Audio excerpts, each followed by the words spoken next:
Olá, irmão querido, minha irmã, bem-vindo, que a paz do Senhor Jesus Cristo esteja hoje no seu coração, que a presença do Senhor, que serena a nossa alma, visite o seu interior nessa semana tão especial para nós cristãos, católicos, uma semana em que nós somos tomados pela mão pela nossa mãe igreja e somos mergulhados no sofrimento redentor de Jesus, no amor crucificado de Jesus, que nos perdoou todo o pecado, que nos abriu as portas, que nos fez atravessar o vale da sombra da morte sem temor algum. Que a bênção de Deus possa se derramar muito na sua vida ao longo de cada dia dessa Semana Santa. Laura, tudo certinho, vivendo a Semana Santa intensamente. Intensamente, de todo o coração, comovida, muito atenta para aproveitar, surgar, eu aprendi na Bíblia essa palavra, tudo que Deus tem para nós.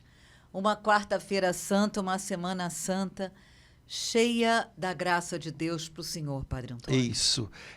Bom, às vezes as pessoas esquecem que a Semana Santa tem segunda-feira santa, terça-feira santa, quarta-feira, né? As pessoas identificam com o tríduo pascal, que é a quinta-noite, né? A sexta, igreja... o sábado, mas na verdade é uma semana inteira, Cada dia a gente acompanha um passo de Jesus, né? Exato. E a primeira coisa que me chama a atenção, Laura, que eu acho que seria interessante para os irmãos perceberem, talvez quem ainda não participou da Santa Missa hoje, é que na segunda, na terça, na quarta-feira, nós lemos trechinhos da Sagrada Escritura na Santa Missa que nos apresentam uma dimensão da paixão de Jesus que é muito importante, mas que nem sempre é motivo da nossa atenção, que é o interior da paixão de Jesus, ou então a paixão, o sofrimento de Jesus na alma. Nos dias de segunda, terça, quarta-feira santa, nós ouvimos os relatos que falam da preparação imediata, né, para a entrega do Senhor. A traição de Judas, aquela trama que vai se tecendo em torno a Jesus e que vai fechando o cerco ao redor dele, que é uma trama cada vez maior de incompreensão, de rejeição, de abandono. Então, os dias iniciais da Semana Santa, na verdade, eles nos ajudam a compreender que o coração da paixão é a paixão do coração de Jesus. O Senhor vai sendo cada vez mais abandonado, ele vai ficando cada vez mais sozinho diante da cruz, e, ao mesmo tempo, a sua oferta de si mesmo, a sua rendição ao Pai, o seu amor por nós, vai tomando cada vez mais espaço em tudo isso. O segredo da paixão é a paixão da alma de Jesus, para a qual a gente deve olhar, porque também o nosso coração, também a nossa alma, passa por momentos de sofrimento que ninguém percebe, que ninguém vê e que a gente precisa aprender a suportar com o nosso coração unido ao coração do Senhor e transformando tudo isso numa oferta. Acho que nunca é demais a gente lembrar isso, né? Jesus ofereceu-se, Jesus fez da vida dele uma oferta na cruz. Jesus diz: ninguém tira a minha vida, sou eu quem a dou. E isso é fundamental para a gente entender esses dias. Nós não estamos acompanhando uma pessoa que é vítima das circunstâncias. Nós não estamos acompanhando uma pessoa que está sendo pega de surpresa por um grande sofrimento. Nós estamos acompanhando alguém que, passo a passo, dia a dia, vai se dando e se dando e se dando cada vez mais, porque quem ama não dá apenas coisas, quem ama dá a si mesmo. E foi isso que Jesus fez por nós na cruz, foi isso que Jesus fez por nós no cenáculo ao instituir a Eucaristia. Então nós estamos acompanhando alguém que está se dando cada vez mais. E de alguma maneira É isso que ele quer ensinar a gente nesses dias. Que a gente aprenda a, junto com ele, dar um pouquinho mais e dar cada vez mais de nós mesmos em tudo aquilo que nós vivemos, sofremos e fazemos. Mas, Padre Antônio, assim, Semana Santa é muito chocante a gente ver no Domingo de Ramos, e assim, 3 dias depois, envolto em intriga, em calúnia, falso testemunho. Em termos humanos, é muito chocante isso. Na verdade, temos uma coisa aí no meio. É verdade que a liturgia da igreja recomenda que o Domingo de Ramos tenha também um caráter, eu vou chamar com o nome assim, porque na falta de outro melhor, um caráter festivo.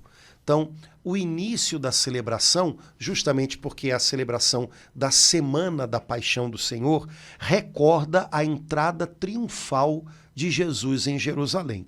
Aquela entrada de Jesus em Jerusalém, ela só é compreendida à luz das profecias do Antigo Testamento. É o Messias que vai ao encontro do seu povo. É o rei que toma posse da sua cidade, mas de uma maneira misteriosa, não da maneira como talvez os contemporâneos de Jesus imaginavam.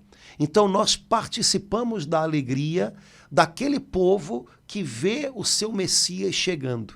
Nós participamos da alegria de Jerusalém, que é a cidade dos profetas, que é a cidade de Davi, que é a cidade ferida tantas vezes, né, pelos invasores, mas nós participamos da alegria de Jerusalém, que recebe aquele que vem para nela dar a sua vida, cumprir todas as promessas e, de alguma maneira, preparar essa cidade para as coisas que virão. Não só para a destruição que ela vai sofrer 40 anos depois da paixão do Senhor, mas também para a restauração que um dia virá. Então nós participamos de tudo isso. E a primeira parte da celebração do Domingo de Ramos, ela de fato tem um caráter festivo, que tem que se tomar cuidado para que não seja um caráter teatral, porque a liturgia da igreja não é um teatro das coisas passadas, mas celebrando as coisas passadas também antecipa aquilo que um dia, na glória, vai ser pleno. Então, a alegria do Domingo de Ramos é a alegria da antiga Jerusalém que recebe o seu Salvador, mas também é a alegria da nova Jerusalém que será tomada pelo seu Senhor no dia em que ele voltar. Então, não é um teatro do que aconteceu, mas celebrando o que aconteceu, nós já abrimos os olhos para aquilo que virá um dia, né? Agora, se você der uma olhadinha no folheto da missa, quando ele chegar lá, ou depois que você já participou da missa, você pode pegar e levar para casa, né? Na última missa do domingo, né? Para não faltar para ninguém. Mas se você pegar o folhetinho da missa, você vai ver que o nome do Domingo de Ramos é Domingo de Ramos da Paixão do Senhor. É o único domingo no ano em que nós ouvimos o relato da paixão sendo feito, né? É aquela leitura cumprida que o povo participa, né? Mas se você olhar com atenção, o único domingo do ano onde há uma leitura da paixão de Jesus é o Domingo de Ramos. Portanto, é Domingo de Ramos e da paixão. Ele tem essa dupla característica. O início da celebração é a memória festiva da entrada do Senhor em Jerusalém, mas o evangelho que é proclamado é o evangelho do relato da paixão de Jesus. Então, essas duas coisas no Domingo de Ramos já estão diante dos olhos da gente.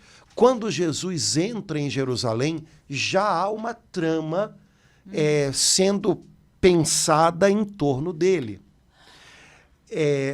Quando nós celebramos a entrada de Jesus em Jerusalém, a leitura da paixão, o relato da paixão, nos lembra que ele entra em Jerusalém para sofrer. Jesus não entra em Jerusalém e Jesus não toma posse da sua cidade desculpe a comparação ruim, mas é para dar um susto mesmo, como o rei Momo recebe a chave da cidade no carnaval. Jesus toma posse de Jerusalém porque ele dá vida nessa cidade, né? É verdade que Jesus morre no Calvário e o Calvário está fora dos muros de Jerusalém, porque Jesus morre crucificado e não se crucificava pessoas dentro da cidade, porque era uma morte maldita, mas todos aqueles últimos instantes da vida de Jesus acontecem em Jerusalém. Então, Jesus toma posse de Jerusalém dando a vida naquela cidade, né? Que o seu sangue recaia sobre nós e sobre nossos filhos. Então, Jesus é um conquistador, é um Messias diferente, né? A porta pela qual Jesus entrou na cidade de Jerusalém, Jerusalém era uma cidade murada e tinha muitas entradas, né? Tinha algumas portas. Essa porta pela qual ele entra, que é a porta dourada, é a porta que dá do Monte das Oliveiras para Jerusalém, né? Essa porta, havia uma profecia que dizia que o Messias entraria por ela, né? Ele entra por ela, mas é interessante porque essa porta depois, né, nos séculos seguintes, ela é fechada, ela é murada.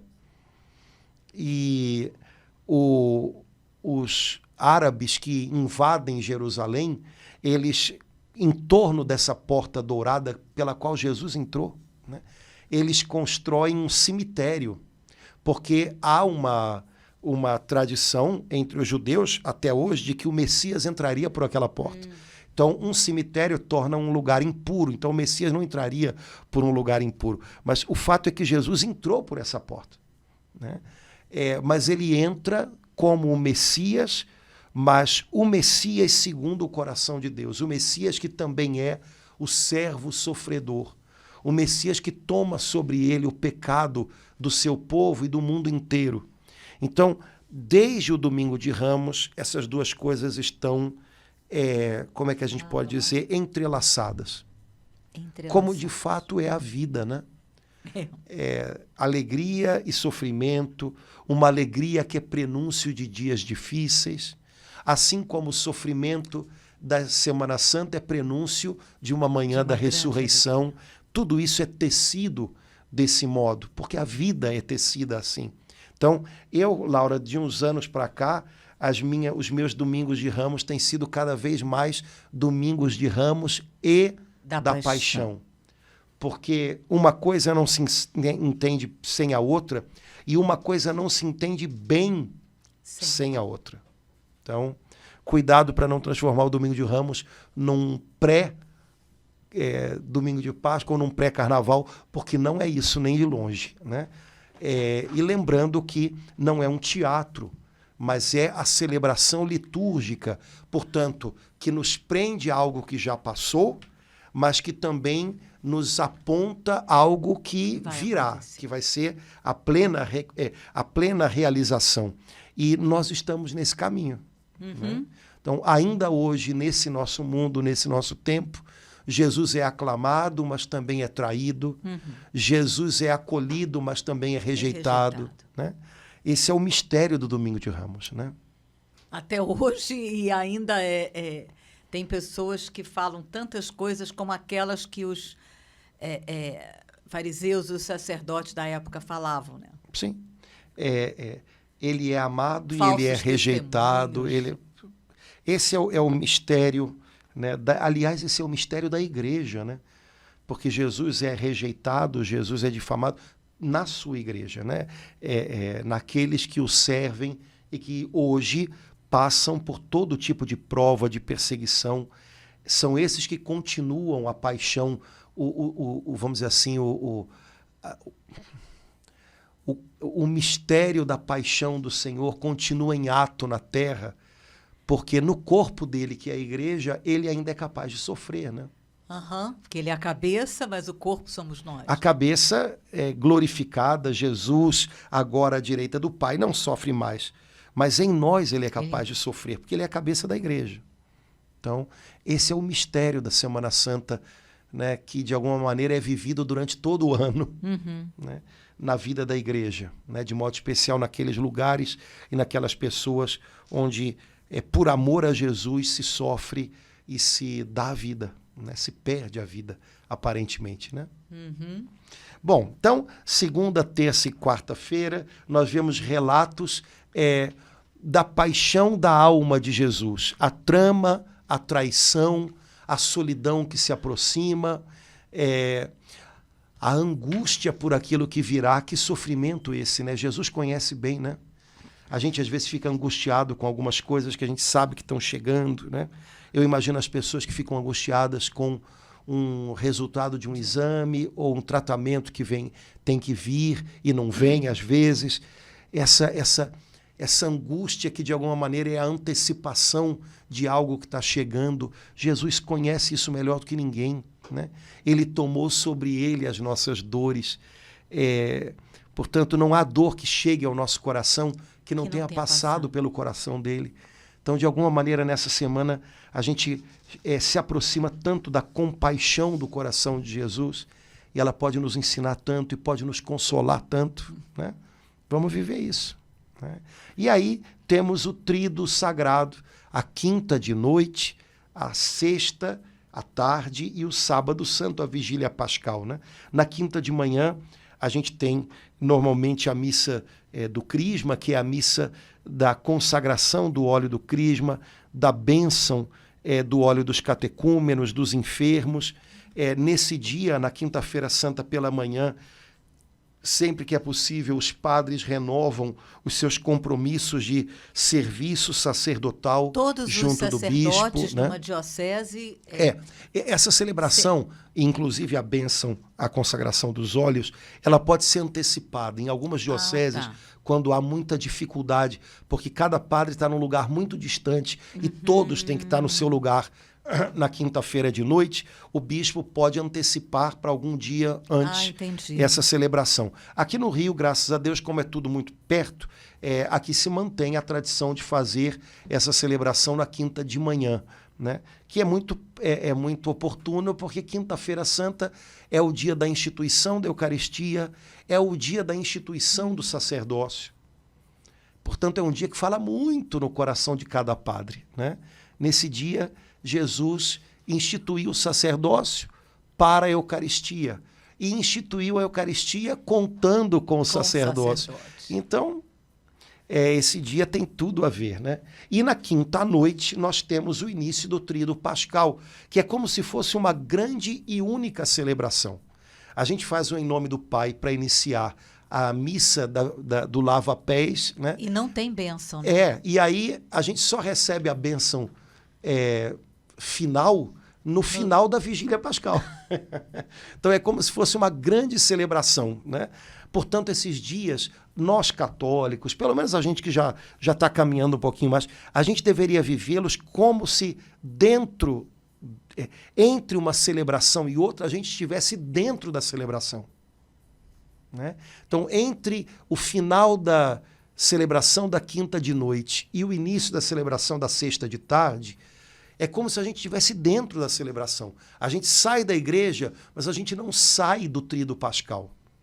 Na sexta-feira, quando termina a celebração da paixão do Senhor, a gente sai da igreja, mas a gente não sai do tempo santo do tríduo pascal. Então a gente deveria permanecer dentro dele até ao final da vigília pascal. Padre Antônio, há uma orientação, eu não sei se em todas, mas em algumas igrejas eu vejo assim, que a celebração da quinta-feira à noite do lava-pés, ela termina assim, o povo saindo em silêncio. É o ideal, né? Até porque você continua... Algumas pessoas em vigília, não vão embora, exato, né? Então, dependendo da paróquia. Até porque a Quinta-feira Santa recorda a noite em que o Senhor foi entregue, como a gente diz, né? na consagração, na missa, né? A noite em que ele foi entregue. Então, há todo um sentido, né, de velar com o Senhor, e é claro que deveria se manter um respeitoso silêncio no âmbito da igreja, para que aqueles que vão permanecer em adoração, adorem, né? Estejam com o Senhor de uma maneira mais como é que a gente pode dizer, mais sensível, né? Mas aqueles que têm que ir embora não saiam desse clima. Estamos no tempo do tríduo pascal. A celebração, ela foi suspensa, mas estamos em clima de celebração da paixão do Senhor. Tanto é que voltamos na Sexta-feira Santa, e na Sexta-feira Santa a celebração não começa com Em Nome do Pai. Uhum. Né? Ela está enganchada com a de quinta-feira de noite. Então, eu acho que seria uma experiência legal da gente fazer, tentar não sair muito desse contexto, desse ambiente celebrativo da paixão do Senhor, que tem que perdurar durante os dias do Tríduo Pascal, né? Ver televisão, nem pensar. Não digo nem pensar, mas algumas coisas nem pensar, né? Algumas coisas nem pensar. Não vou ficar elencando, porque ficar falando de algumas coisas com gente adulta, eu acho péssimo. Toda celebração leva a gente a essa Porque parece que a gente está tratando com criança pequena, né? Basta ter um pouquinho de bom senso, né, para entender que de sexta para sábado, uma churrascada no sábado de manhã ou uma festa de aniversário na sexta de noite não tem cabimento.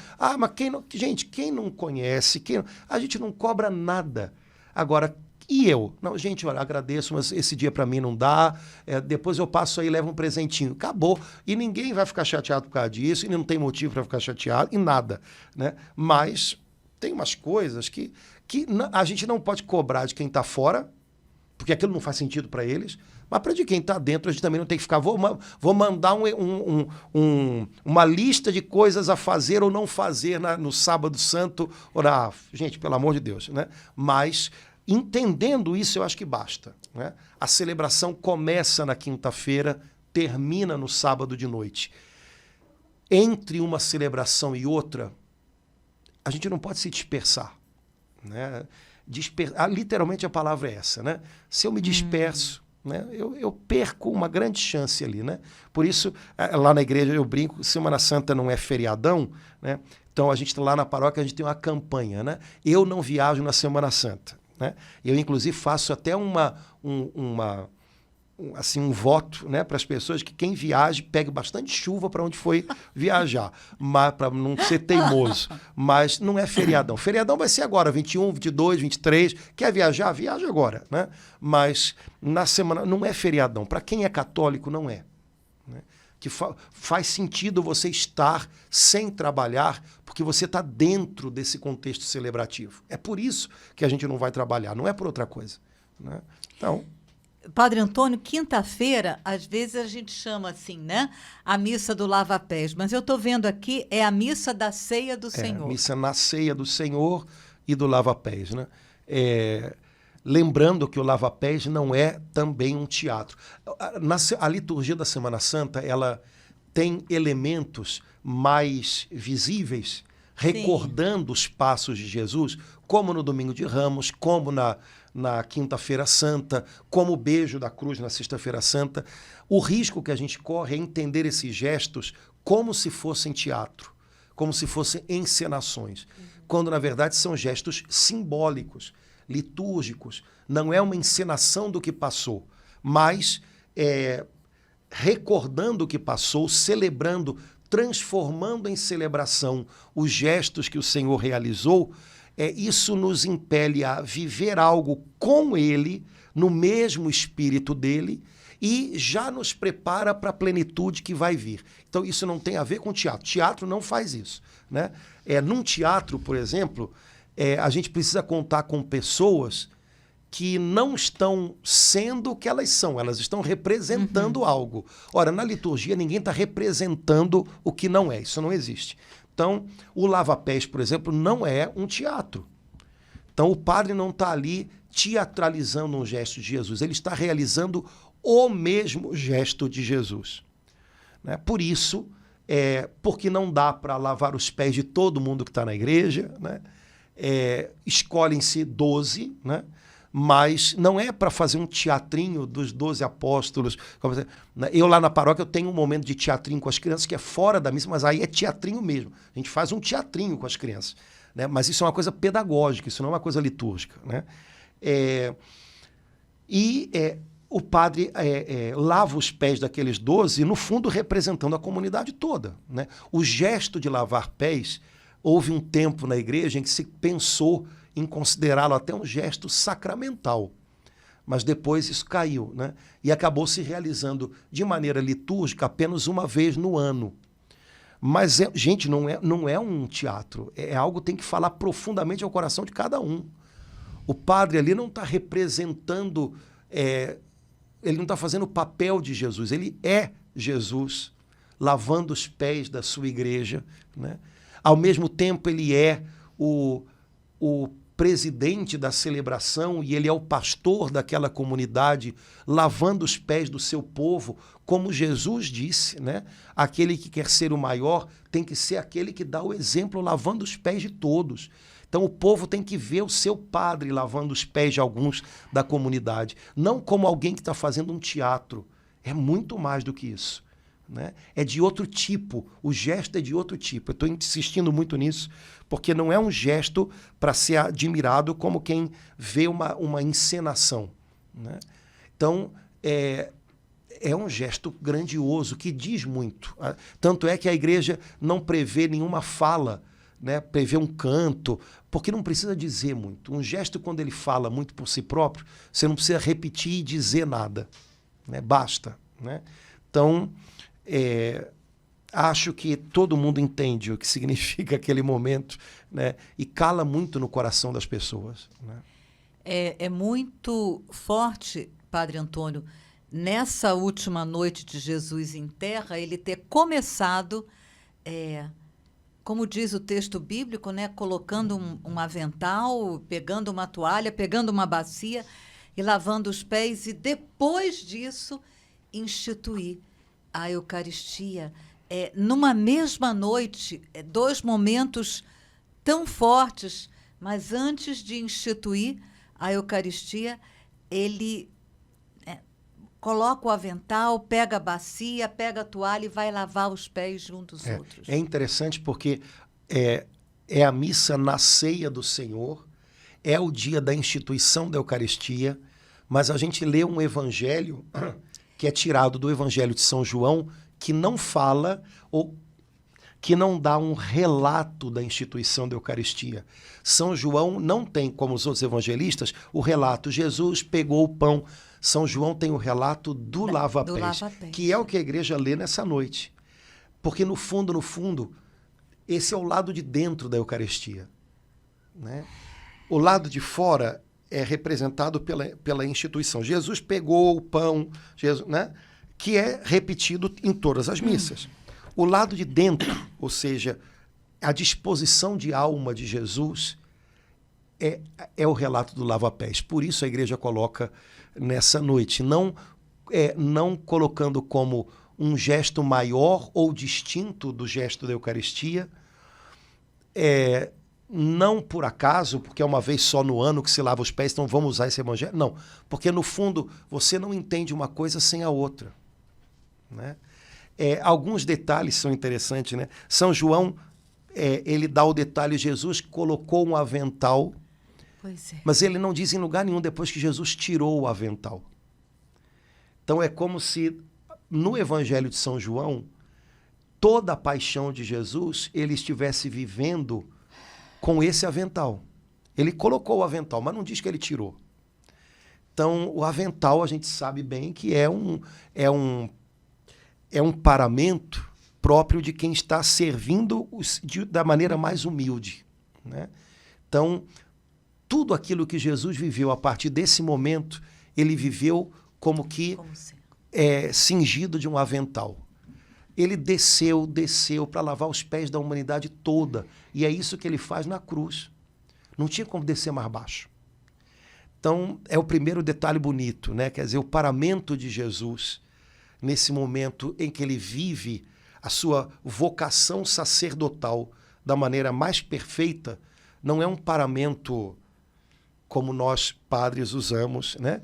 Porque o nosso paramento não é a encenação do paramento de Jesus. É outra coisa, né? Mas o paramento que Jesus usa é um avental. E tudo aquilo que a gente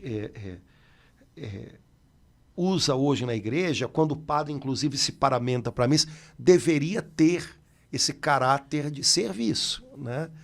Então, não precisa ser como um avental, não precisa ser um pano sem adorno nenhum. Mas os sacerdotes, né, usam, né? Usam no dia, na Quinta-feira Santa, é o único dia, né? Mas o paramento que o padre usa, por mais bonito e bem tratado que ele seja, o padre não pode esquecer que ele tem que, do lado de dentro, ele tem que ser um avental, né? Como o que Jesus usou naquela noite, né? Padre Antônio, há muito tempo o senhor disse que existe, comentando isso, que existe uma pintura, né? O pintor pintou na bacia onde Jesus lavou os pés. Agora existem algumas, né? Eu tenho umas no meu celular, porque às vezes quando eu vejo na internet eu pego.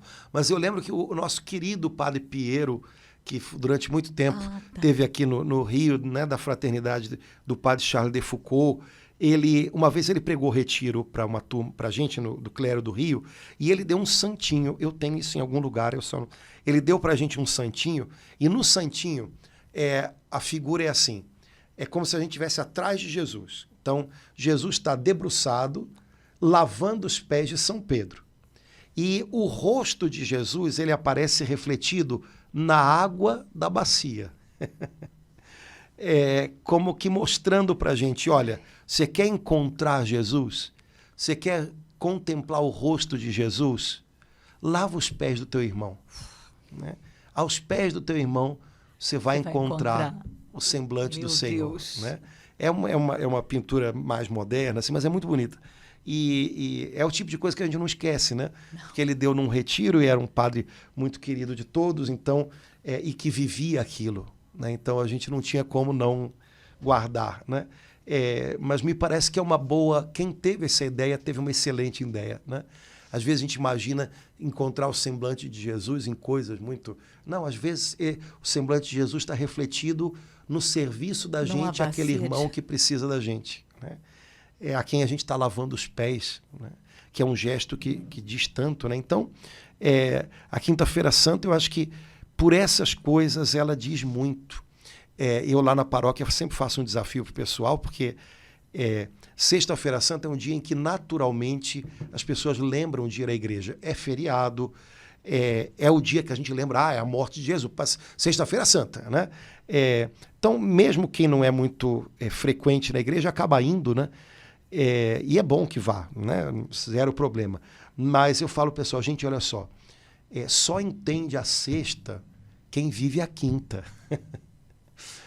A sexta foi o que todos viram acontecendo naquela cruz. Mas tudo aquilo que aconteceu naquela cruz foi decidido no coração dele na quinta de noite lá no cenáculo. Então, são os dois lados de uma mesma moeda. Ou então, usando a expressão que a gente usou, o lado de dentro da cruz é a ceia. E o lado de fora da ceia é a cruz. Então, só entende e só caminha com ele até a cruz quem ceia com ele. E, por outro lado, só entende o que é cear com ele quem vai com ele até a cruz. Então, essas duas celebrações, sabe, elas têm... Quinta-feira Santa, em muitos lugares, ainda não é uma celebração a qual as pessoas estejam tão acostumadas a ir. Lá na paróquia, eu acho que o pessoal já entendeu isso. Porque é dia normal de trabalho, né? Muitas pessoas trabalham até... E sexta-feira, não. Sexta-feira Santa é dia... Então, quando eu era criança, Quinta-feira Santa era meio feriado, né? Não tinha aula, né? E tal, ninguém morria por causa disso. Mas hoje em dia tem aula para as crianças e tal. Mas é aquela história, né? Quem ama dá um jeito, né? Então, cansei de ver o pessoal chegando, às vezes Quinta-feira Santa chove, o pessoal chegando debaixo d'água e chegando, vindo do trabalho, porque quem já participou dessa celebração sabe como ela é especial. Então, eu acho que honrar essa noite em que Jesus se deu na Eucaristia, lavou nossos pés, foi traído, ficou só, tomou sobre ele né, a angústia da gente naquele momento no Getsêmani, nossa, não tem preço. Então, quem pode, deve. Né? Quem pode, deve. Não é dia santo de guarda. O pessoal que é muito... Ai, que dia... nem quinta, nem sexta... E nem a vigília pascal de sábado. Né? A vigília pascal já vale como preceito pascal de domingo. Né? Vamos dizer assim... quem vai à vigília pascal já está celebrando a Páscoa. Então, não precisaria voltar no domingo e tal. Mas, olha, quinta e sexta não é dia de preceito de missa. Até porque sexta não tem missa. Né? É como se a igreja dissesse, olha, vai quem vai. Vai quem vai. Né? O domingo de Páscoa, assim, pelo amor de Deus, né? Até um herege sabe. Né? Agora, quinta e sexta, vai quem vai. É tríduo pascal. Mas, para bom entendedor, pinga é letra, né? Então, quinta-feira recomendo a participação, acho que vale a pena. Né? Sexta-feira, eu falei aqui, talvez algum desavisado ainda não saiba, então pode ter levado um susto. Sexta-feira Santa não tem missa. Né? A gente tem uma celebração, né, uma ação litúrgica da paixão do Senhor. A comunhão é distribuída com as hóstias que foram consagradas na quinta. Mas não há consagração, não há o sacrifício da missa. A igreja se abstém, na Sexta-feira Santa, do que ela tem de mais valioso, que é a celebração da missa. Né? No Sábado Santo também não pode haver missa até a Vigília Pascal. Né? Então, Sexta-feira Santa não há missa. Né? Há a celebração da paixão com o relato da paixão, inteiro, né? Com a oração universal, aquela oração orações, linda que a igreja faz pelo mundo inteiro, trazendo para os braços da cruz de Jesus o mundo inteiro, toda a humanidade. Quem não crê, os doentes, os tão lindo aquilo, né? Deus. Tão bonito. Há a veneração, a adoração da Santa Cruz, que é um momento que a gente sabe que o nosso povo vive de maneira muito sentida. Né? Há a Santa Comunhão. Né? Então, toda essa celebração é lindíssima também, vale a pena. Não é a Santa Missa, mas é uma celebração na qual a gente ouve a palavra e na palavra a gente participa, né, daquele momento que São João diz no Evangelho, é o momento da glorificação de Jesus. O amor dele é rasgado diante de todos os olhos que querem e podem ver, né, e o amor vitorioso de Jesus, né, muda a história do mundo naquela cruz. Então, é o momento da sua glória no Evangelho de João. E a gente participa de tudo isso na celebração, que pode ser às 3 horas, pode ser depois, mas deve acontecer antes do pôr do sol. Né? Eu ia perguntar isso, porque eu desconhecia que podia ser... no meu conhecimento, é a única celebração da Semana Santa que, pelo menos aqui no Rio, que eu saiba, em todas as igrejas é às 3 da tarde. Não é em todas, não. Eu acho que tem igrejas que... Padre Antônio? Dependendo, eu não sabia. O horário não é obrigatoriamente às 3 da tarde. Né? Mas não deve ser antes e também não deve ser depois do pôr do sol, porque aí perde o sentido do momento, né? Que é a tarde na qual o sol se escureceu, né?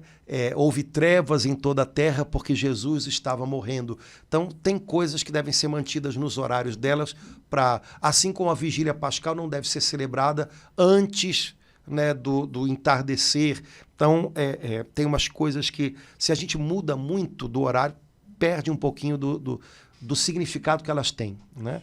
É muito lindo que em algumas paróquias, pelo menos aqui na Zona Sul, a vigília ou vai até meia-noite ou vai até amanhã, como aqui na Nossa Senhora de Copacabana.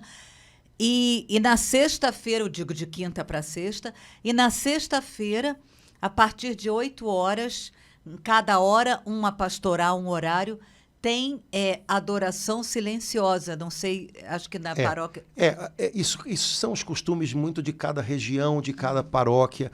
O que a gente tem que tomar cuidado é que as devoções da Semana Santa não tomem um lugar maior do que as celebrações litúrgicas. Né? Porque as celebrações litúrgicas são ações litúrgicas. As devoções são momentos de oração que podem preencher esse tempo entre uma celebração e outra, mas a gente tem que tomar cuidado para elas não tomarem lugar. Por exemplo, lá na minha paróquia, que não é regra para nada, nem, né? Não estou falando isso porque é a minha, não estou dizendo que tem que fazer igual em lugar nenhum. Mas, por exemplo, de quinta para sexta, há muito tempo a gente fazia a vigília da celebração da quinta até as 3 horas da tarde da sexta. Depois de um tempo eu parei com isso. Aí eu ia da quinta até o meio-dia. Hoje eu parei mais ainda. Então a gente faz do final da celebração de quinta até meia-noite. Retorna às 7 horas da manhã até meio-dia.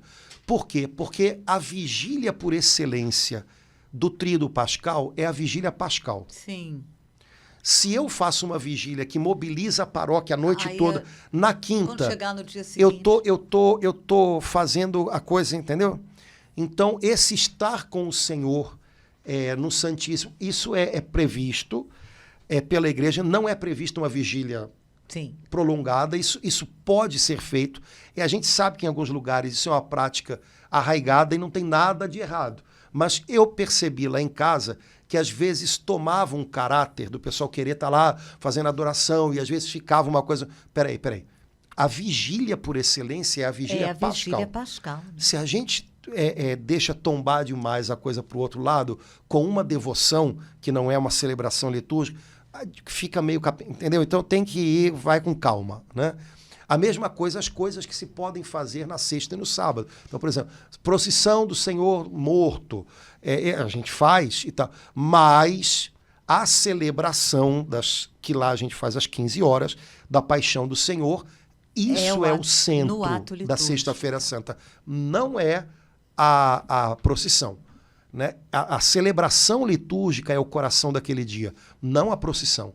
Então, né? E a mesma coisa no sábado. No sábado a gente não faz nada externo, porque o sábado santo, vamos dizer assim, o momento do sábado santo é a vigília pascal. E a vigília pascal se faz com calma porque a gente não faz depois nenhum tipo de coisa até de manhã. Não, a vigília pascal é a celebração litúrgica, mas ela demora. Então a gente faz com toda a calma do mundo, sem pressa nenhuma, dentro daquilo que é o sentido da vigília, que são as leituras da Escritura, meditadas, oradas.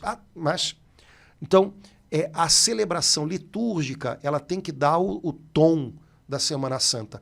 As devoções que estão entremeadas, todas elas justas, boas. Nosso povo é grato por essas celebrações, porque elas mantiveram e mantêm a fé do povo muito viva, mas elas são algo que tem que estar ligado à celebração da liturgia e não solto ou passando por cima. Né? Muitas dessas celebrações que não são litúrgicas, mas que são paralitúrgicas ou são simplesmente devoções, teatros e tal, elas no Brasil elas têm muita força, lembrando que o Brasil sempre foi um país com escassez de clero. Uhum. Então, sem padre, a gente faz o que dá para fazer. E o que dá para fazer são as devoções e tal. Então isso ficou, e isso segurou a fé do nosso povo em muitos lugares. Então, zero problema com isso. Somos gratíssimos a Deus por isso. Mas se a gente pode, numa comunidade, colocar o caráter da celebração litúrgica mais vamos dizer assim, né, em relevo, ok. E as devoções vêm para preencher em torno disso, mas não para passar por sobre isso. Né? Padre Antônio, os primeiros momentos da vigília pascal são tão... a delicadeza de Deus... primeiro, o sacerdote abençoa o fogo antes, né? E no Círio Pascal fica o ano corrente. O ano daquela Páscoa, né? Daquela celebração de Páscoa. E o padre vai, todo mundo lembra, quem já foi, né? Há umas palavras que o padre vai dizendo e ele vai com um estiletezinho, em princípio seria fazendo na cera, que era para ser cera, né? Aquelas marcas da cruz. Hoje em dia, normalmente, você tem ou pintado ou com alguma coisa. Então, a gente acompanha com o estilete só o que já está feito, né? Mas representando que Jesus é o alfa e o ômega, é o Senhor do tempo, por isso se coloca o ano ali, né? E o Senhor da eternidade. Então, a gente chama de confeccionar o círio pascal, né? Até que se acende o círio e, a partir do círio, se acendem as velas da igreja inteira, né? Representando algo que também é tão simples de entender, né? A luz do Cristo ressuscitado, quanto mais se divide, mais forte fica. E se a luz da fé também é assim, né? Quanto mais eu compartilho a minha fé, mais forte ela fica. Então, e aí começa aquela beleza que é a vigília pascal, né? Mas esse momento inicial é muito lindo, né? Até que a gente proclame a Páscoa com o precônio pascal, que é aquela oração cumprida, aquele hino cumprido que o padre ou o diácono, né, cantam, né? E que é lindo demais, valia a pena um dia só olhar aquilo, né? Mas, e aí começa aquela celebração linda, que é a mais importante da vida da igreja, né? Me apavora um pouquinho, às vezes, alguém pensar que o dia mais importante ou a celebração mais importante do ano é o dia do padroeiro da paróquia. Não é, né? É a celebração da Páscoa o maior santo que tem no céu, que é São Jesus, né? E cada São detalhe da vigília pascal é lindo, né? Porque a gente recapitula toda a história da nossa salvação. Todos os momentos em que Deus passou fazendo bem ao seu povo, né? E o alvo e o auge de tudo isso é Jesus que passa pela morte e abre caminho para nós, né? A primeira leitura é da criação, né? Pois é. Deus fez e renovou tudo em Cristo. Deus libertou, Deus fez aliança com o seu povo por meio de Abraão e faz agora uma nova e eterna aliança. Deus tira Israel da escravidão e agora em Cristo ele nos tira da escravidão da morte. Jesus toma tudo e leva tudo a uma perfeição.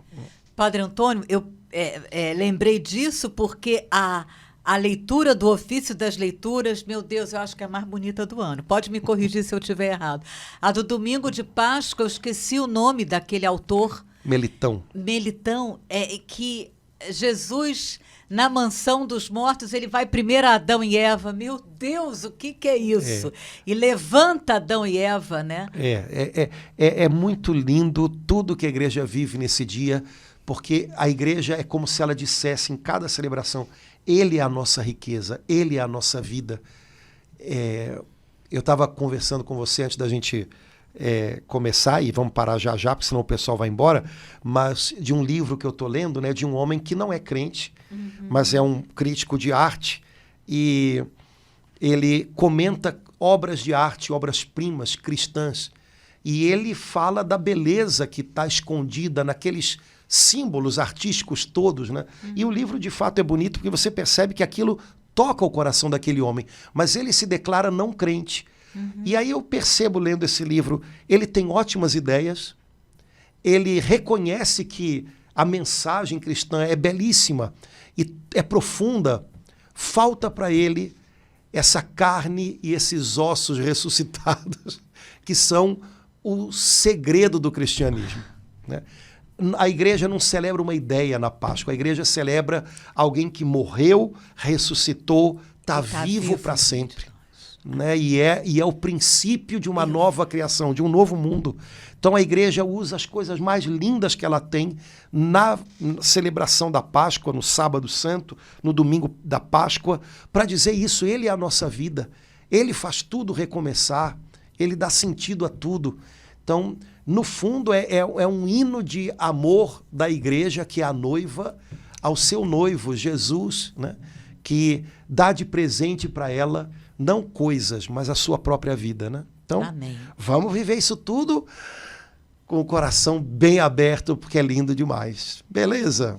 Eu não vou, mesmo que eu vá lá, com muita vontade de ir lá na paróquia do Senhor, não vou cumprimentar o Senhor amanhã, mas eu quero desde agora, amanhã é o dia, né, do sacerdote, desejar assim que Deus abrace o senhor e cada sacerdote, Padre Antônio. Isso, Quinta-feira Santa, quem puder, lembra, mandar uma mensagenzinha, né, ou dar uma palavrinha. Padre, obrigado pelo seu ministério. Não é dizer, padre, o senhor é o maior padre do mundo, padre, o senhor é perfeito, bobagem. Né? O padre não tem que trazer ninguém para ele, né? Mas quando uma pessoa diz, padre, obrigado pelo que o senhor faz pela gente, obrigado porque o senhor ajuda a gente a rezar, obrigado pelo seu carinho pela igreja, você está dizendo, padre, seu ministério, que é dar Jesus a gente, está valendo a pena. Isso é o que importa para um padre. Então, quem sabe, né, cada um fazer isso com o seu padre, vai ser uma coisa legal. Não é isso? Beleza? Gente, obrigado pela paciência. Hoje a gente ficou um pouquinho mais, mas acho que